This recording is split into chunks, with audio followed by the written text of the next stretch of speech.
जय Shri Krishna my YouTube family, welcome to my channel में महाकाल की दीवानी आप सभी को भी महाकाल का दीवाना बनाने आई। और आज मैं आप सभी के लिए लाई हूँ श्रीमद् भागवत गीता का 13वां अध्याय श्लोक 20 से 35। तो वीडियो को ध्यान से सुनिएगा बिना स्किप करके। और अगर आप मेरे चैनल पर नए हैं तो मेरे चैनल को बेल आइकन प्रेस करके सब्सक्राइब कर लीजिए ताकि नेक्स्ट वीडियो की नोटिफिकेशन आपको मिलती रहे। Okay everyone, let's start. ज्ञान सहित प्रकृति पुरुष का विषय 20। प्रकृतम पुरुषम चैव विद्यनादि उभवपि विकरान सच गुणान सचैव विधि प्रकृति संभवान। इसका अर्थ है, हे अर्जुन, इस प्रकृति भौतिक जड़ प्रकृति एवं पुरुष परमात्मा, इन दोनों को ही तू निश्चित रूप से अनादि समझ और राग द्वेष आदि विकारों को प्रकृति के तीनों गुणों से उत्पन्न हुआ ही समझ। 21। कार्यकरण कर्तृत्व हेतु प्रकृति रुच्यते पुरुषः सुखदुः खानाम भोक्तृत्व हेतु रुच्यते। इसका अर्थ है, जिसके द्वारा कार्य उत्पन्न किए जाते हैं और जिसके द्वारा कार्य संपन्न किए जाते हैं उसे ही भौतिक प्रकृति कहा जाता है और जीव प्राणी सुख तथा दुख के भोग का कारण कहा जाता है। 22। पुरुषः प्रकृतिस्थतो हि भूर्नक्ते प्रकृति जान गुणान कारणम गुण संगोष्य सदस्योनिमशु। इसका अर्थ है, भौतिक प्रकृति में स्थित होने के कारण ही प्राणी प्रकृति के तीनों गुणों से उत्पन्न पदार्थों को भोगता है और प्रकृति के गुणों की संगति के कारण ही जीव उत्तम और अधम योनियों में जन्म को प्राप्त होता रहता है। 23। उपदृष्टानुमंता च भर्ता भोक्ता महेश्वरः परमात्मेति चाप्युक्तो देहोऽस्मिन् पुरुषः परः। इसका अर्थ है, सभी शरीरों का पालन पोषण करने वाला परमेश्वर ही भौतिक प्रकृति का भोक्ता साक्षी भाव में स्थित होकर अनुमति देने वाला है, जो कि इस शरीर में आत्मा के रूप में स्थित होकर परमात्मा कहलाता है। 24।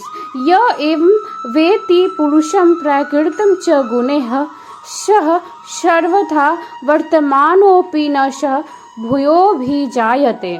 इसका अर्थ है, जो मनुष्य इस प्रकार जीव को प्रकृति के गुणों के साथ ही जानता है वह वर्तमान में किसी भी परिस्थिति में स्थित होने पर भी सभी प्रकार से मुक्त रहता है और वह फिर से जन्म को प्राप्त नहीं होता है। 25। ध्यानेनात्मनि पश्यन्ति केचिदात्मानमात्मना अन्ये सांख्येन योगेन कर्म योगेन च परे। इसका अर्थ है, कुछ मनुष्य ध्यान योग में स्थित होकर परमात्मा को अपने अंदर हृदय में देखते हैं। कुछ मनुष्य वैदिक कर्मकांड के अनुशीलन के द्वारा और अन्य मनुष्य निष्काम कर्मयोग द्वारा परमात्मा को प्राप्त होते हैं। 26। अन्ये त्वेवमजानन्तः श्रुत्वान्येभ्य उपासते तेऽपि चातितरण्यतेव मृत्युम श्रुति परायणाः। इसका अर्थ है, कुछ ऐसे भी मनुष्य है जो आध्यात्मिक ज्ञान को नहीं जानते हैं परंतु वह अन्य महापुरुषों से परमात्मा के विषय सुनकर उपासना करने लगते हैं। परमात्मा के विषय में सुनने की इच्छा करने कारण वह मनुष्य भी मृत्यु रूपी संसार सागर को निश्चित रूप से पार कर जाते हैं। 27। यावत् सच जायते किंचित् तत्वं स्थावरं जंगम क्षेत्र क्षेत्रज्ञ संयोगा दत्ता द्विधि भारत सर्व। इसका अर्थ है, हे भरतवंशी अर्जुन, इस संसार में जो कुछ भी उत्पन्न होता है और जो भी चर अचर प्राणी अस्तित्व में हैं उन सबको तू क्षेत्र जड़ प्रकृति और क्षेत्रज्ञ चेतन प्रकृति के संयोग से ही उत्पन्न हुआ समझ। 28 समम सर्वेषु भूतेषु तिष्ठन्तं परमेश्वरं विनश्यस्तस्वनिष्यन्तं यः पश्यति स पश्यति। इसका अर्थ है जो मनुष्य समस्त नाशवान शरीरों में अविनाशी आत्मा के साथ अविनाशी परमात्मा को समान भाव से स्थित देखता है वही वास्तविक सत्य को यथार्थ रूप में देखता है। 29 शम पश्यन् हि सर्वत्र समवस्थितमीश्वरं न हिनस्त्यात्मनात्मनं ततो याति पराम गतिम। इसका अर्थ है जो मनुष्य सभी चर अचर प्राणियों में समान भाव से एक ही परमात्मा को समान रूप से स्थित देखता है वह अपने मन के द्वारा अपने आप को कभी नष्ट नहीं करता है। इस प्रकार वह मेरे परम धाम को प्राप्त करता है।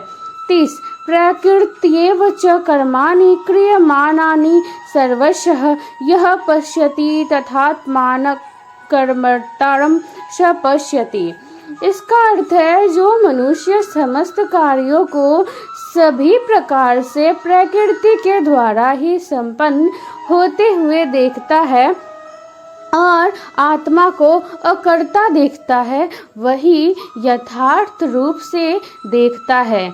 31 यदा भूत पृथक भवा में कष्ट मनु पश्यति तत एव च विस्तारम ब्रह्म संपद्यते तदा। इसका अर्थ है जब जो मनुष्य सभी प्राणियों के अलग अलग भावों में एक परमात्मा को ही स्थित देखता है और उस एक परमात्मा से ही समस्त प्राणियों का विस्तार देखता है तब वह परमात्मा को ही प्राप्त होता है। 32 अनादित्वानि गुणत्वा परमात्माय व्ययः शरीरस्थोपि कौन्तेय न करोति न लिप्यते। इसका अर्थ है हे कुंती पुत्र यह अविनाशी आत्मा आदि रहित और प्रकृति के गुणों से परे होने के कारण शरीर में स्थित होते हुए भी ना तो कुछ करता है और ना ही कर्म उससे लिप्त होते हैं। 33 यथा सर्वगतम क्षयमयादाकांक्षं नोपलिप्यते सर्वत्रावस्थितो देहे तथात्मा नेपलिप्यते। इसका अर्थ है जिस प्रकार सभी जगह व्याप्त आकाश अपनी सूक्ष्म प्रकृति के कारण किसी वस्तु से लिप्त नहीं होता उसी प्रकार शरीर में सभी जगह स्थित आत्मा भी शरीरों के कार्यों से कभी लिप्त नहीं होता है।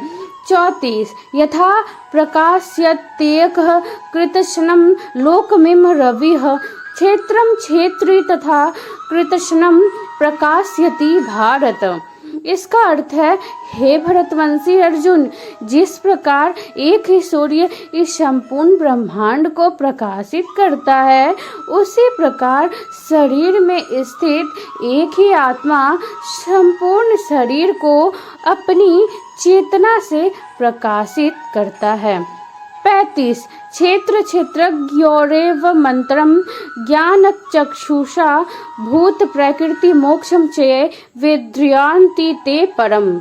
इसका अर्थ है जो मनुष्य इस प्रकार शरीर और शरीर के स्वामी के अंतर को अपने ज्ञान नेत्रों से देखता है तो वह जीव प्रकृति से मुक्त होने की विधि को जानकर मेरे परम धाम को प्राप्त होता है। ओम तत्सदिति श्रीमद्भगवद्गीता शुपानिस्तशु ब्रह्म विद्यायां योग शास्त्रे श्री कृष्ण अर्जुन संवादे क्षेत्र क्षेत्रज्ञ विभाग योगो नाम त्रयोदशो अध्यायः। इसका अर्थ है इस प्रकार उपनिषद ब्रह्म विद्या तथा योग शास्त्र रूप श्रीमद् भगवद गीता के श्री कृष्ण अर्जुन संवाद के क्षेत्र क्षेत्रज्ञ विभाग योग नाम का 13वां अध्याय संपूर्ण हुआ। हरि ओम तत्सत। ओके एवरीवन, खुश रहिए, मस्त रहिए और अपनी अपनी लाइफ में व्यस्त रहिए और हाँ, मेरे चैनल को लाइक शेयर कमेंट्स करना ना भूलें।